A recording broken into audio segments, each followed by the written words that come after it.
এক ঝাঁক বৃষ্টি সেখানে অনেকের কাছে স্বস্তির বার্তা নিয়ে আসে।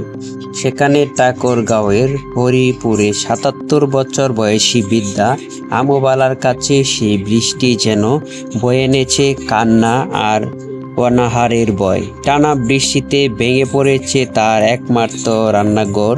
২০,০০০ টাকা হলেই ঘরটি মেরামত করা সম্ভব, কিন্তু অসহায় স্বাবলম্বহীন এই পরিবারের কাছে নেই টাকা, যেন অসম্ভব। ঘরটা পড়ে গেছে আর কি, ঘরটা হয়ে গেছে একটু আর কি, সাহায্য করলে ভালো হয় আর কি। আমার মালটাকে নিয়ে কষ্ট করে খাটি আর কি। মনে করেন অভাবী সংসার আমার। আমার আমার নাম আমু। আমু কি? হ্যাঁ আমু, আমার নাম আমু। আমু কি রানী দেবী নাকি? কি লিখে দিয়ে দিছে ওই যে লিখেছে ইলা দিয়ে উঠাইছি বালা? বালা বালা হবা পাই বুঝি না। আমু বালা? হ্যাঁ আমু বালা। ওর কয়টা বেটা? 3টা বেটা আর একটা বেটি। বেটা দেখাশোনা করো নাকি? দেখাশোনা কথা আপনা আপনি খাতে। আর ইরে যে ছিনুমি মাঝিল বেটাটি, মাঝিল বেটারে এর ঘনিরে যে মরে গেল, আর ইয়ার তো রাখবার লোক নাই, কে দেখবে?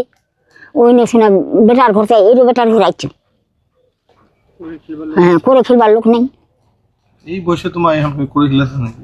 আর কি করবেন বাবু, ফিকা তো দিয়া পারুনি। পাম ফিকা দিবা? মা তো আর ফিকে দেবো। হ্যাঁ হ্যাঁ। আর মুই যখন নিরে বেটার ঘর নিরে উঠে ওরে বেটা খাতে শুকাবা, তো লোকে তো খুবই মুখ। তো টিহা পুষেছি, টিহা জন্মাইছি, আর টিহা ফের বেটার ছেড়ে দিল। এখন আমুবালার ইচ্ছা যে আপনারা যদি বিদ্যমানেরা যদি তাকে সহযোগিতা করেন তাহলে তার উপকার হয়, সে তার ঘরটি মেরামত করে চলতে পারবে। এই শেষ বয়সে এসে একটু স্বস্তির মুখ দেখতে পাবে আমুবালা।